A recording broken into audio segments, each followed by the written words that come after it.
All right, guys, we have breaking NFL news. The New Orleans Saints have decided to fire head coach Dennis Allen. Now, this team started great. They started 2-0. Their offense was high flying. It looked like they had it figured out, right? The team was healthy. They were putting up a lot of points. The defense looked stout. They looked fantastic in the first 2 weeks. Since that period, though, what is it? 6, 7 straight losses. It's just unacceptable, right? It would be one thing if Dennis Allen was in year 1 or year 2, and that's kind of something that I always said with Robert Saleh, right? It's fine if you have the rookie coach or the second year coach, and there's still some questions lingering, but if you are years into this process and there are more questions than answers, and we're talking big questions, like identity of a football team, what's the plan at big time positions, and just like overall vision.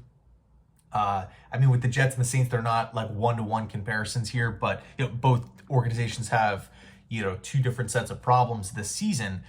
But for Dennis Allen and the Saints, like, he's had a long leash. You could have made the argument Mickey Loomis could have fired him last year, right? The Saints could have fired him last year, and they didn't. They gave him that extra season, that the benefit of the doubt to turn it around. And the Saints, unfortunately, record-wise, are not good.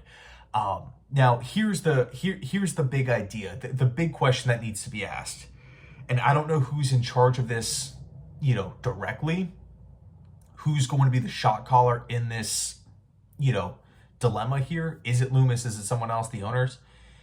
Do they rebuild, or do they continue to retool? Do they commit to the full rebuild, right? They get out from some of these big contracts. They trade some of these veteran players. They acquire a bunch of draft picks. I'm not going to sit here and say, oh, the Saints should tank. But I got to say, if I was a Saints fan, I think I would really be looking hard at just finally committing to the restart. Every single offseason, the New Orleans Saints, Mickey Loomis has such a difficult road in front of him. I give Loomis a ton of credit. Granted, he's kind of been a part of this, position that the Saints are in, but he continues to find a way to make it work every single year. The Saints hit the offseason, and boom, they're tens of $1 million over the cap. I believe right now they're $50 or $60 million projected to be over the cap for 2025. And this is a 2-win team. And they're expected to be $50 or $60 million over the cap next year. You have to have a smart GM. You have to have a guy who knows how to retool and rework a roster. And Mickey Loomis is exactly that. But it's very, very, very annoying because every single offseason, you're limited, you're handcuffed in the moves that you can make. It's literally as simple as that. You can't just come up with this perfectly clean free agency plan and this and that and have everything go as easy as 1, 2, 3. When you have $40 million to clear off the books, you have to restructure multiple deals. You have to potentially get guys to take pay cuts to just get beneath the cap to only sign 1 or 2 players. It's just a difficult position, and Loomis again has excelled in being able to retool the roster. The plan has been, let's keep running it back with the same core group of veteran players, the Marshawn Lattimores, the Cam Jordans, the Demario Davises of the world. And Loomis has had to again, he's handcuffed every offseason, making it work, still trying to find and acquire veterans that not only just fit the system and culture, but also fit the financials. So again, constantly restructuring deals and trying to find incentive-based contracts. Loomis, I think, deserves a shot. And who knows, maybe he's behind this whole thing, right? Maybe he's the one that doesn't want to rebuild. But I would, again, if I was a Saints fan, I would get excited about, hey, potentially acquiring a high first round pick this season, and obviously in every other round 2, round 3, round 4, clearing out some of these big contracts, trading some vets at the deadline, and restarting. And next season, there might be a lot of losses, but that kind of trickles into today's news, the Dennis Allen firing. I think the New Orleans Saints, and this is just my opinion here, I'm not saying I'm right, I would love to hear your thoughts down below. This is just what I would do if I'm the Saints. I'm moving off these big contracts. I'm moving off of these guys that I feel like I can go out and get some solid draft capital for. I mean, they have a lot of premium positions, a lot of studs on this roster. I'm not saying completely blow it up, but, if teams are calling about specific guys, I am not hanging up the phone. I'm trying to work something out. I mean, if, imagine, if you can hit the next draft with maybe 2 first-round picks or 2 second-round picks and a couple of extra middle-round picks to go along with your brand new head coach. And now all of a sudden you have some cap space. Now, I know, again, it's not as easy as trade everyone, cut guys, and now this team's going to have $90 million in cap space. I understand it doesn't work like that, but it's a step in the right direction, in my opinion.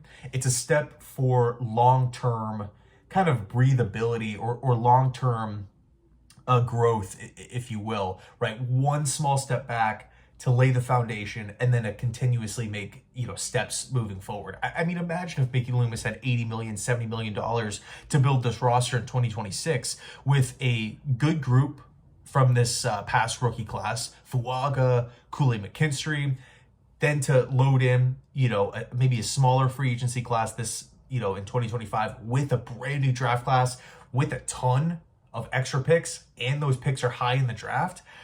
Now, like, you kind of feel like you're cooking with gas as far as the New Orleans Saints being a young team on the come up. So how this all relates to the head coaching position, I think if this is the direction that I want to travel down, I think I would go and opt for maybe a younger coach who's ready to kind of kick this thing around. And by the way, I believe it's Darren Reese, the special teams coordinator / assistant head coach, who's taking over as interim. And he's actually spent time, he's actually had 2 stints as a collegiate head coach. So I don't want to completely write him off yet. I mean, the Saints have talent. We could, I wouldn't be surprised if the Saints, strum along some wins, under Reese here. But I think really the long-term goal for me, rebuild this roster. Trade players, acquire picks, clear money. That's my mindset. So in regards to the coaches, there are a ton of options, tons of options. I mean, you could talk about Todd Monken from the Ravens, Ben Johnson from the Lions, Wes Phillips from the Vikings, Brian Flores, does he get another shot? You could talk about Cliff Kingsbury. That's another intriguing option. And it's tough to name a perfect candidate because we don't know the direction that this team wants to travel down. Do they want to rebuild or do they want to retool? If we have that answer, now all of a sudden it becomes more clear on who could potentially be the better fit. But again, there's tons of guys out there. I think if it was me, I would give a young guy, maybe one of those guys I mentioned, a big deal, like 5-year coaching deal, and say, you're a guy, new culture, new roster, new talent, let's roll.